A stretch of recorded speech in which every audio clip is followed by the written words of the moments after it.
I was talking to one of my buddies the other day. We were talking about, and he was talking about investing with us in Bell Capital, right? He runs a business. He doesn't have time. He has a good business. And he was like, when you're looking at investing in a property, what is the main thing you look at other than the building? And I'm like, honestly, the income, just like any business, if you're going to buy a business, you're not really buying the business, you're buying the income. Like that's what pays you. That's how the party's paid for.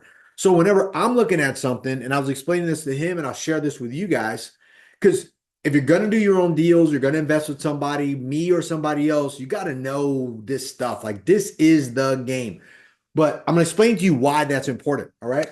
So, number one thing, as always, if you're looking at income, boom, this is the main part of any real estate deal. How much income does it make? It's the rents, it's the additional income, whether it's the pet fees, the parking, all that stuff. The income covers the expenses. Then after your expenses, what's left over is what's called your NOI. That is your net operating income. This is the big gamer in the party. This is how you get your debt, right? This is your NOI shows how much financing that property can support. And then after that, it's going to pay you cash flow, right? Whatever's left over pays you cash flow. But the big picture here is income, because you can only get your expenses down so low and still operate that property or the business. If you're thinking about it from a business perspective, you can only drop your expenses down so low because you still are going to have expenses, but you can get your income to where it needs to be. So you need to look at that all the time. So when I was talking to my buddy, I was like, look, every time we look at a deal, I do like an internal one, but primarily you need to do what's called a lease audit or a rent audit, right? It's important because when I first got started, I got screwed over, dude. I didn't know what I was looking at. I was like, oh, I bought this multifamily property. As a matter of fact, my first 12 months in the business, I had 24 tenants.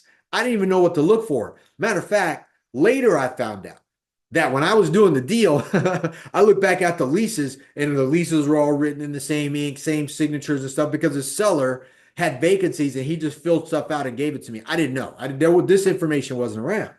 So I'm sharing this with you guys so you don't like lose that part of your head to be like, hey, I'm just going to buy this because they said. You need to check.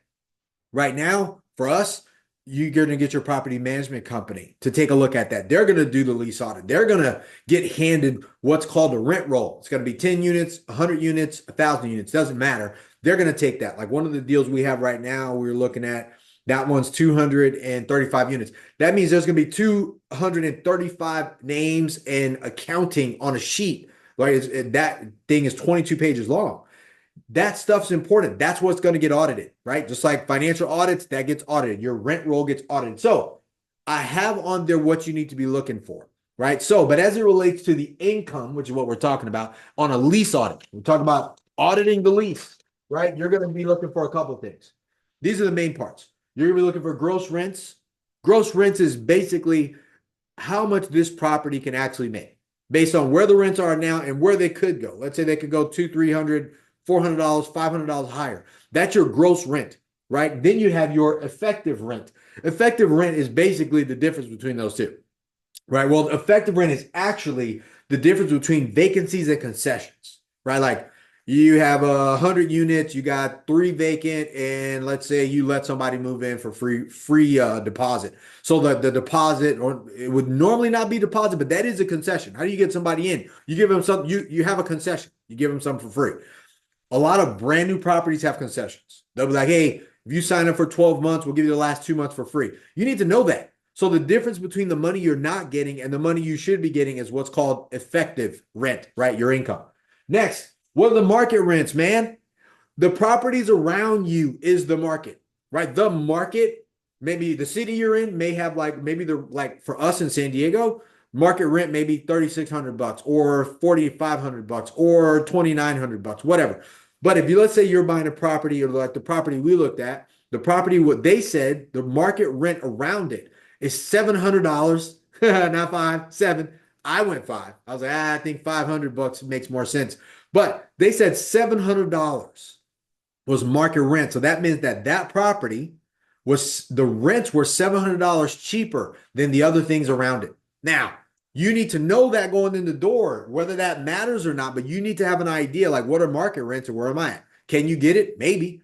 I don't know. But you need to know what that is. That's something to look for when you're doing a lease audit. Where are you at? Next thing you're looking at when they're doing a lease audit for you, you're going to pay a company to do it, right? That you can charge that charges anywhere from $40 to $100 a door, right? Naturally, the more units you have, the cheaper it's going to be. It's going to be closer to 50 to 60 bucks a door, but it still costs money. It's going to cost you however much you're going to do, or you're going to have your property management company do it because they're going to be the ones running it. They're going to help you. That's why I said these people are your partners.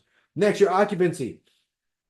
There's a difference between occupancies because there's physical occupancy right here. How many people live there? Like the people who are occupying a unit, but they're not paying. Then you have economic occupancy. Those people are paying. We looked at a deal one time. We're like, hey, you see this a lot of newer properties, brand new properties, right? They're like, oh, we're 87% occupied, leased, right? So they're like, fine, but how much of that is actually economic? They're like, oh, out of the 87% or whatever I said, 87% leased, we're at 76% economic. You need to know the occupancy or the leasing, how many are actually there. That's a huge difference. People may live there and be not paying. These people are actually paying. This is the one that matters. These people may be on what we said before, concessions, right? Live here for 2 months free, and you get there, they move in for 2 months free plus their deposit. They are physically occupied, so they live there, but they're not paying for 2 months. That matters, and you need to know that when you buy, whether that money's coming or not, or they're going to live there for 2 months and move out because they were trying to transition into a different place. You need to know that. And then you have your rents. What's rented? They'll have like on your spreadsheet where it says like, hey, this is the rent roll. You'll have rent, non-renovated versus renovated. Like the property we walked through the other day on a tour, there was renovated units. Those units are renting for, I think it was like $3,000 for, I'm sorry, non-renovated for $3,000. The only difference, this one had a nicer finish in the backsplash. This one had brown floor. The other one had the nice wood laminate floor. That was a darker or lighter wood. The renovated units were renting for more. The non-renovated units were renting for less. What is the difference between those two numbers? And let's say the non-renovated units are $15,000. It's going to cost $15,000 to renovate those units.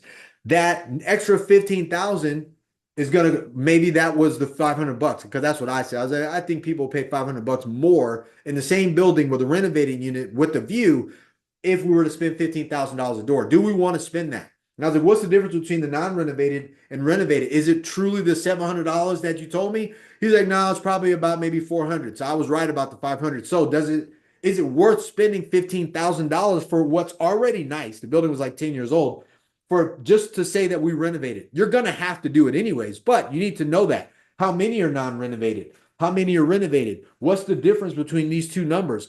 If this is only $400 or this is $200, I've seen properties that the non-renovated units were renting for the same as the renovated units because there's just nothing around it. There's no competition. So why would you fix it? But you need to know that. Why? Because this is about income. Your lease audit will show you how much money you're going to make, right? Is it physical? So, I mean, you got to ask these questions, or the people on your team are going to ask those questions. You need to be asking these questions if you're going to do it yourself. But this is what I ask. Hey, gross rents, where are we at? What are the effective rents, right? Vacancy minus the concessions. Like, what's the difference between these two numbers, right? Market rents. What's the competition doing around me? Where can people go? That's nicer than mine. That's not as nice as the ones that we're looking at. What's the actual occupancy? Who's living here for free right now and who's actually paying? What's the difference between those numbers?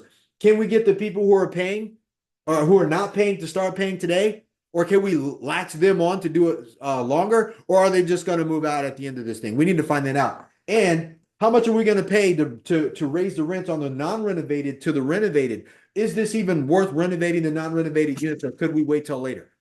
Do we really need to do that as soon as we do it, or can we spend money on the outside? Can we plant more palm trees? Can we take stuff away from the property instead of putting the money on the interior since it's closed? Could we just do that and still bump rent and then go to people and say, hey, we're going to be raising your rent?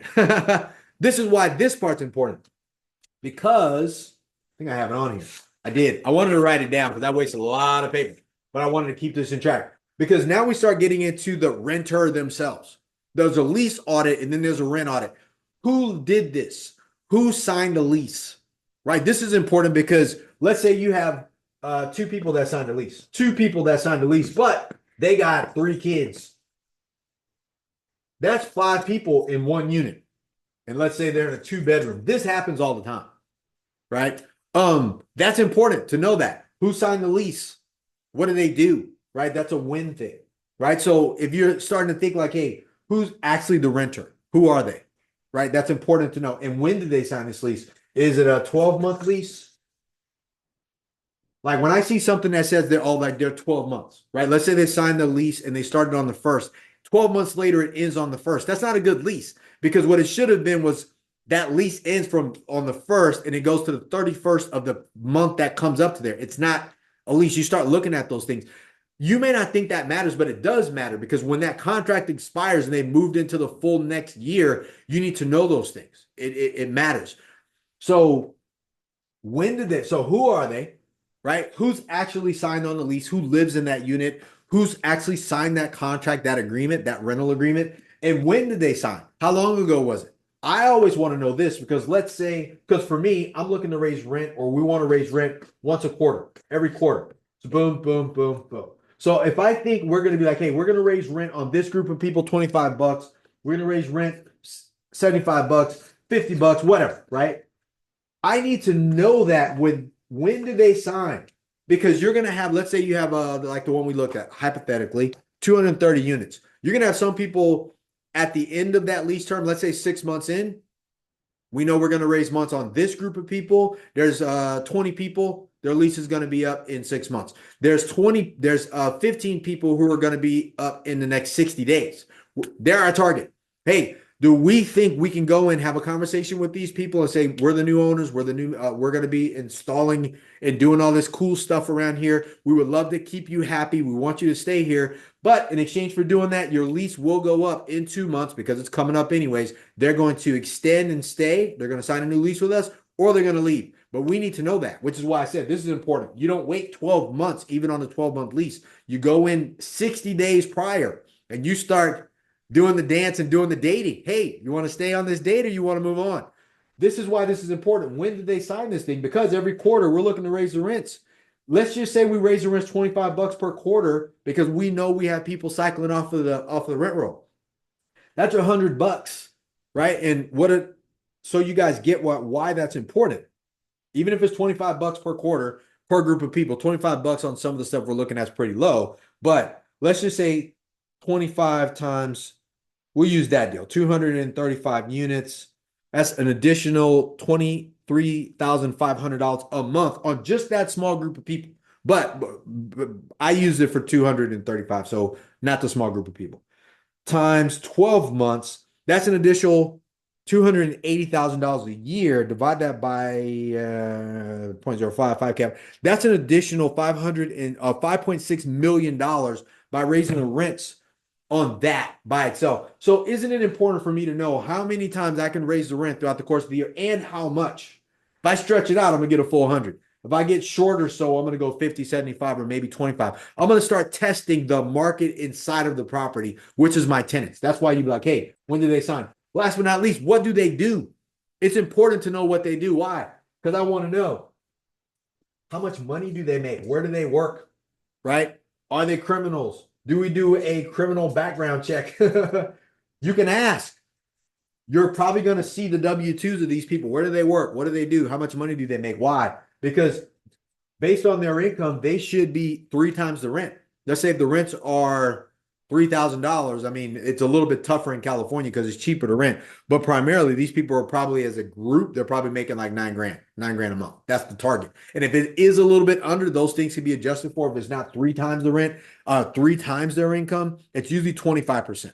25 to 27% of their annual income should go towards their rent, which is their housing. That is pretty much a standard across the board. But you don't know that if you don't get the lease and you start doing an audit, one on the income, second on the people that's responsible for the income, and start saying, hey, how much money do they make and where do they work? How many people are in here? How much can they afford? Are they criminals? Will we have a problem here long term? 12 months is a long time.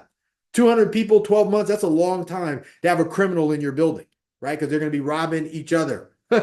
And then how much you can ask, how much money do you make? And then also with this, it goes right back to the money part. Do you have a dog? Do you have a pet? How many pets? How much do they weigh? Did you pay a pet deposit? How much is that?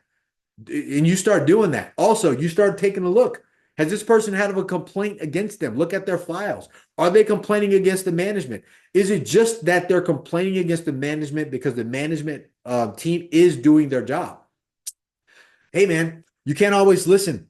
Your management company is going to have to run tight control on your deal. Why? Because we are investing in a business, buying a multifamily property to pay us money.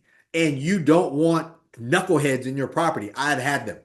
I have. We've had to self-manage some of our smaller deals, and I've had to go back in and handle these situations because either I was young and I didn't know, where you got to deal with a dog, you got to deal with people with, oh, I only got one dog, and you get there, they got four of them. You got to deal with somebody that has a dog that's old, and you're like, fine, I'm going to let them have a dog. And then they go out and they take a shit on the grass and don't pick it up. Oh, my knees are bad, my back. And then you have people complaining, my kids can't go play in the grass because there's a bunch of dog doo-doo out there. And who has to clean that up? Your maintenance people. And now your maintenance people are now not cleaning the units and doing the things they got to do around the asset. They're out picking up dog shit. Like, that matters. That's why all of this matters. So some of you people who are like, oh, I want to do it myself, man, I'm going to go buy like 20 units and 10 units and stuff, and I'm going to just kind of kick back and collect cash flow. You're not. This is a full-blown business, which is why I said analyzing or not analyzing, but it is an analyzing component, but it's called a lease audit.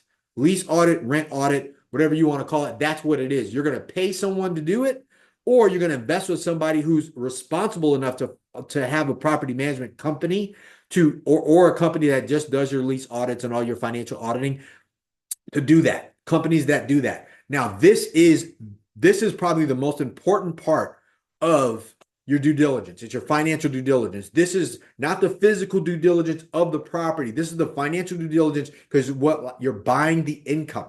Your income is only going to come off of those leases. Are they qualified? Who are they? How many people live there? Dude, that's a challenge. Why is this important with the how many people live there when you're doing it, when you're doing your audit?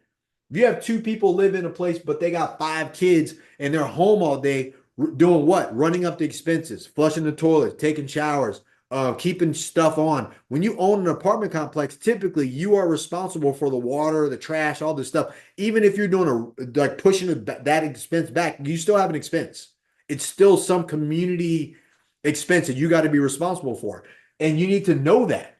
You need to know that, especially before you get into a deal, right? You have or you look at a lease and it goes, who's on there? And you go, hey, it's Mr. Thomas. And then you look down and there's like another Thomas. They live here. And then there's another Thomas here. It's like a Thomas. And then it's like a Tiffany Thomas. And then you're like, hey, there's 2 Thomases. Are they related? Let me look at their information. You pull back their application. You look at their W-2s. You start looking at stuff. You start doing some background stuff, because they should do some type of background check, your property management company, or you're taking over one. And you start seeing, they just put somebody on there. The sellers just put them on there to fill a door. That happens all the time. That's why these things have to be audited, not just with the money side, but the people who are responsible for the money. Because if you got Tiffany and you got Tom, then you might only have Tom. And now Tiffany's on there, but that could have been the seller's cousin or sister or brother, or that could have just been somebody, or it could have been a maintenance person that they stuck on there to say, hey, let's just stick this maintenance person on the rent roll and just say that we're charging them, but we're really paying it for them. Well, when you buy it, they're not going to keep paying it for them. That's going to be your baby. You're going to have to deal with that as an owner or as an investor. So that's what people are like, oh, what do we get when we invest with you? All of this. We make sure all this is done. I know it's happening. So even if I'm handing it off to a property management company, I'm the one thinking, hey, did you guys check this? Could you show me all this? I want to see it personally before we show it to our financial partners, the banks, the lenders, Fannie Mae, Freddie Mac, all that stuff. They're not responsible for our due diligence. We are. That's this game. So a lot of people are like, dude, I want to do it. I'm just going to get it in myself. There is so much that you have to know, but no. Trust me, you got to know it. And like I said, what do they do? What do those people do? Like work do, money they do, personal life they do. Are they problems? All that stuff. You got to ask all these questions. So I know this is a lot to go over, but I wanted to share this with you because the big thing is, why do you do a lease audit or a rent audit? Because of the income. You need to understand what this asset produces that gives you a return on your money when you're investing. Whether you're doing it with somebody else or you're doing it, this has to happen anyways. You're buying the income. You're not really buying the asset. Yes, the location is important. Yes, the asset itself is important, but the most important thing is the income of this property. All right.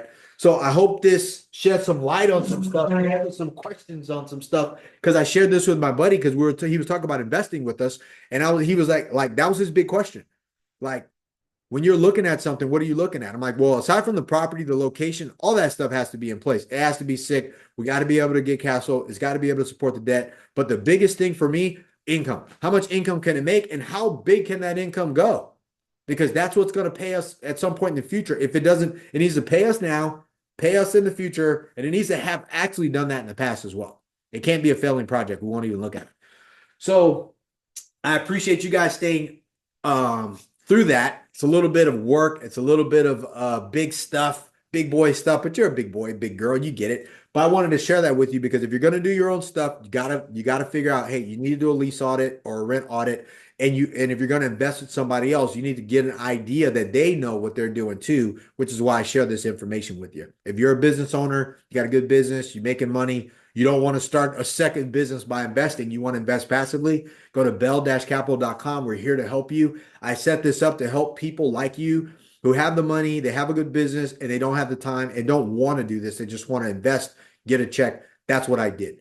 But I'm here for you for that. Go to bell-capital.com. You can hit get started, do your own due diligence. You can see the fund that we have open, or you can schedule a call with myself, somebody on my team, and you can get all of your questions answered. We can walk you through the process, show you how that works, get you started, or just be able to talk to us and get a good feel for who we are. That's what I want. All right. So like this video, share the video, comment on the video. Love your comments. Hey, what did you take away from this? What did you actually learn? When you saw this, you like, oh man, I didn't really think about that. Put it in the comments. I want to know. I really do. Or if there's something that you've had the same experience with on these things where you invested in real estate, or you bought a business and you missed something going through the audits, whether you were auditing all the customers and all the other stuff and those things, or you invested in a property and you missed something and you audited the leases and the rents. I would love to hear about that story, man. I love to connect on these things. So leave it in the comments. I'll make sure to get back to you. And if you want something or you need me to make another video or some training, you got questions, let me know. Like this video, share the video, comment on the video, give it a thumbs up, subscribe to the channel. We're here for you. Let's go.